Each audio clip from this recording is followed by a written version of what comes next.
Terima kasih Mas Jubir, terima kasih Mas Mario, Mas Rehan, dan Mbak Tasya.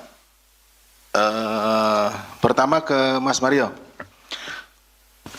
Terima kasih atas informasinya, karena selain dari pertanyaan, Mas Mario juga memberikan informasi terkait atau pengayaan terkait dengan beberapa hal yang dilakukan oleh PT BR ini.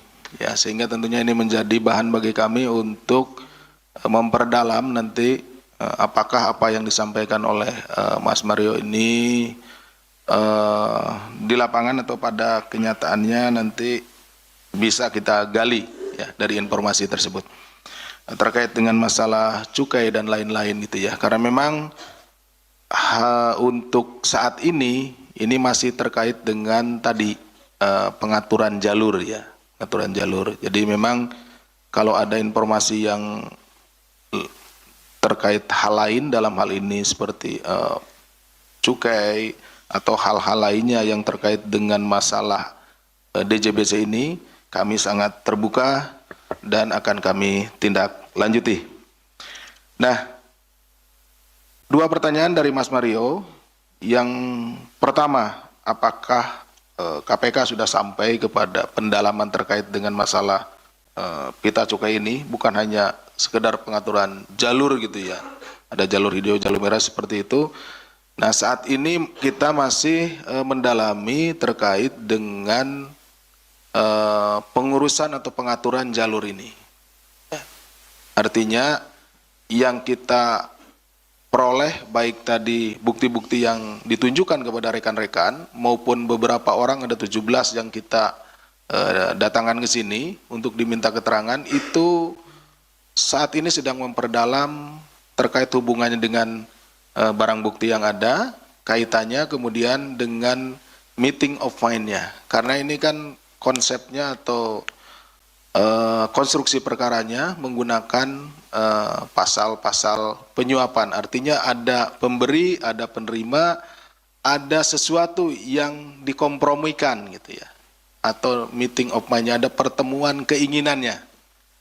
Keinginan dari pihak swasta, dari PT BR ini ingin supaya barang-barang ya yang di bawah naungannya gitu, yang masuk dari luar negeri itu tidak dilakukan pengecekan seperti itu, jadi bisa dengan mudah, dengan lancar melewati pemeriksaan di bea cukai ini. Tentunya berkomplot atau kemudian dengan para oknum yang ada di Dirjen Bea Cukai ini melakukan hal-hal yang melanggar aturan atau melanggar hukum. Nah, yang kemudian dari pihak dari para oknum ini di DJBC ini, mereka menginginkan sesuatu. Nah, meminta sesuatu imbalan atas apa yang mereka lakukan. Pengaturan-pengaturan tadi kan ada setting alat dan lain-lain ya, sehingga barang-barang tersebut, barang-barang yang milik PT BR ini bisa lolos. Jadi itu yang sedang kita dalami. Supaya apa? Supaya kita fokus dulu untuk pembuktian. Kita buktikan dulu untuk perkara yang pokoknya yang saat ini sedang kita tangani.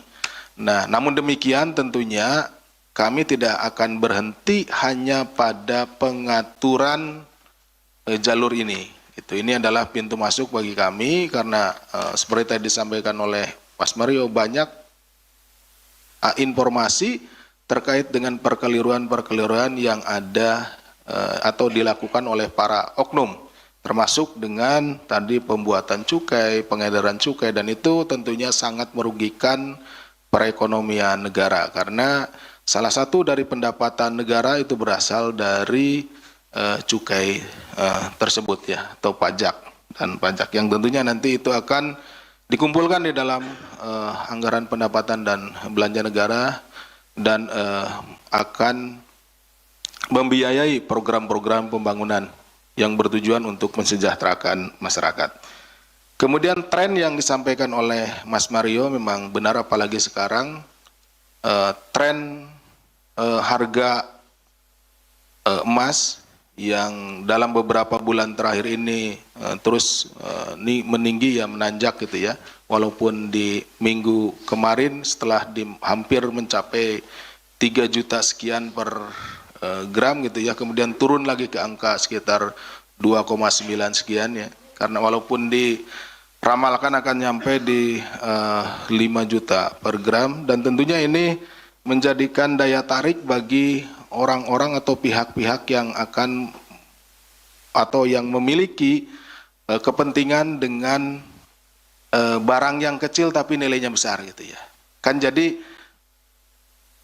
barang yang digunakan untuk memberikan suap ya, itu biasanya adalah barang-barang yang ringkas, barang-barang yang kecil tetapi memiliki nilai besar. Pun ya yang legal. Artinya yang legal ya. Seperti itu. Tapi bisa saja gitu kan, pemberian itu bisa saja dengan barang-barang yang ilegal juga seperti itu. Nah, seperti misalkan uang, mata uang tentunya akan juga dipilih mata uang yang memiliki nilai tukar yang tinggi. Seperti itu. Satu lembar misalkan mata uang asing itu berharga sekian puluh juta ya, gitu kan. Atau berapa puluh juta gitu, berapa belas juta seperti itu, sehingga memudahkan bagi mereka untuk menggunakannya.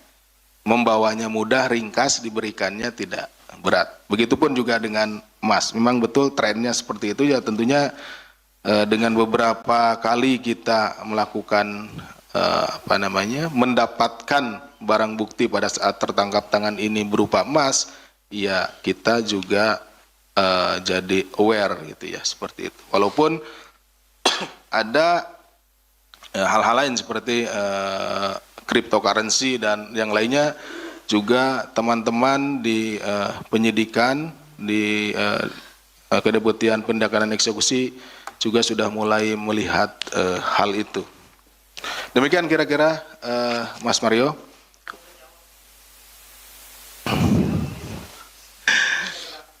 Pergerakan kita khusus kalau untuk emasnya sendiri ya, kita melihat bahwa itu menjadi salah satu komoditas yang memang digunakan. Tapi untuk pembentukan timnya sendiri, pemantauan itu kan akan mudah kita melihat pergerakan harga emasnya gitu ya, seperti itu. Kita lebih fokus untuk saat ini, apalagi secara